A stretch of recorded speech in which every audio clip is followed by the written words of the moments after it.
What's good? We back. Motor City Lions talking the building. It's your boy CJ Goodfella. We back in the building. Appreciate all the love from the Motor City Lions Talk family. One Pride Nation.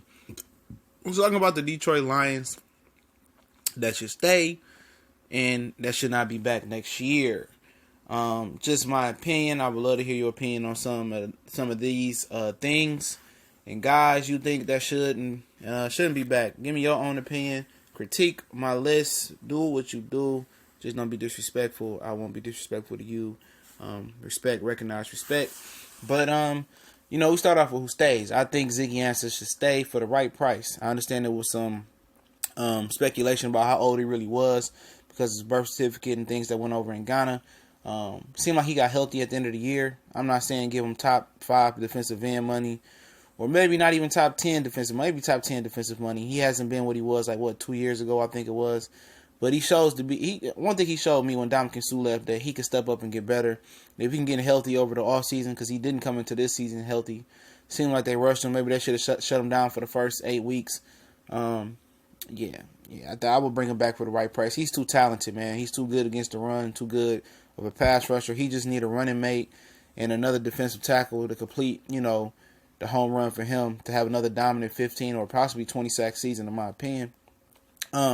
Who should be out? Hanodi Nada, let's start off with him. I just think he's old. Not worth resigning. I understand that he was still dominant. It didn't show in the numbers the last couple years, but he was a very integral part of the Detroit Lions defense. They was a top 5, top 10 defense this year until he got injured. There was 1, 2, 3 against the run, and then when he went out, people was running all over us like a stallion running in the field. So, but he's injured. And if you don't know, the Lions have a ton of cap space as well this year. Finally getting rid of Ndamukong Suh, getting over that dead money, giving over Calvin Johnson and all the other dead money they had. So they have a lot of, money to plug in people in.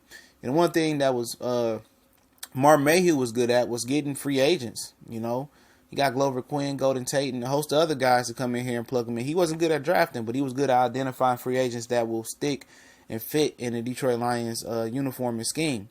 And Bob Quinn has to show that ability because he hasn't been that hot in free agent pickups, But Martin Mayhew was a guy that doing that. I will give him his credit on that. But, another guy that I would like to see stay. Even under the contract, cheap contract, they can get rid of you.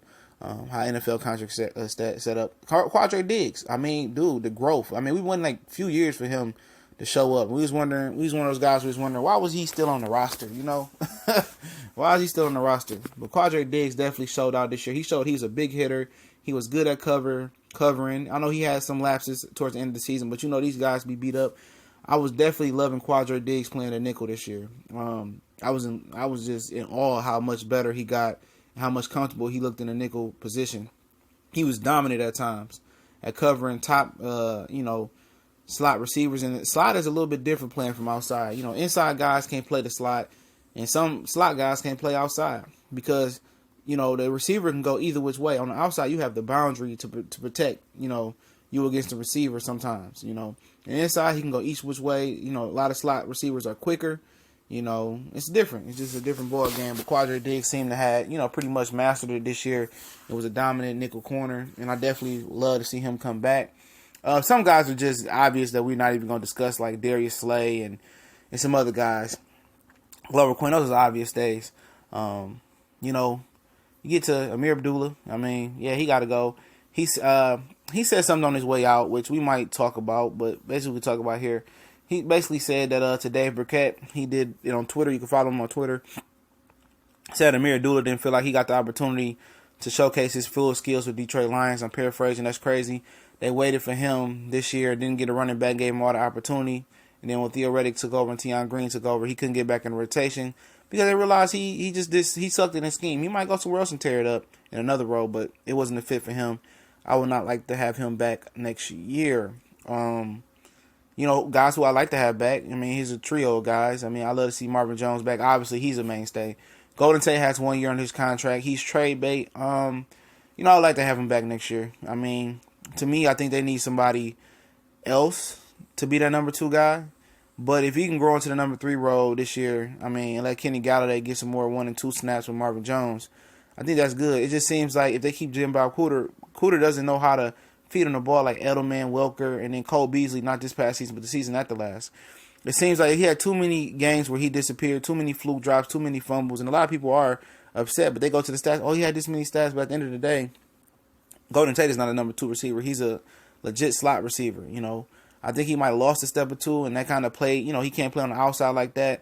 But I like to see them get somebody that can stretch the field next year, but Golden Tate can play out this year. You know, TJ Jones, I love to see him come back. He made some big catches this season as well.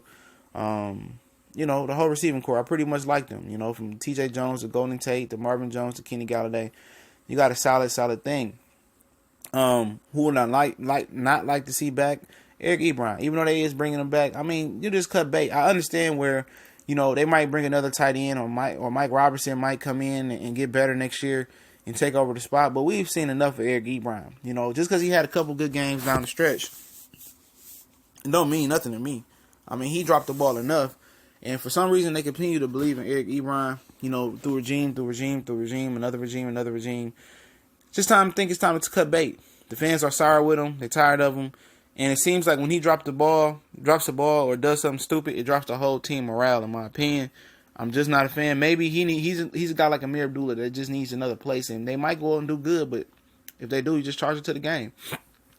You know, obviously, you know, we got some more stays. I like to see the offensive line stay together one more year. You know, speaking of Lang and the right tackle, whose name I can just never remember, or Michael Orr. I can't remember this guy's name. The right tackle. I don't know why I can't remember his name, but I like to see this offensive line stick together, because maybe they want to bring in a left guard, because Glasgow is a center playing out of position at left guard.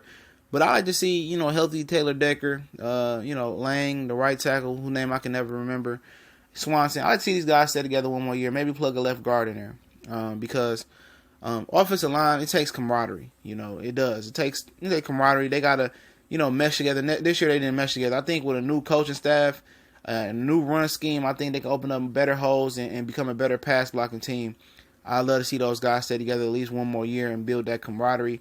I think that's very key for offensive line. We remember years with Raiola and Reef, was it Rob Sims, or was it, you know, all those guys. And that one year they had a very great year when we first got Reggie Bush, and Drake Bill was running wild till they started fumbling.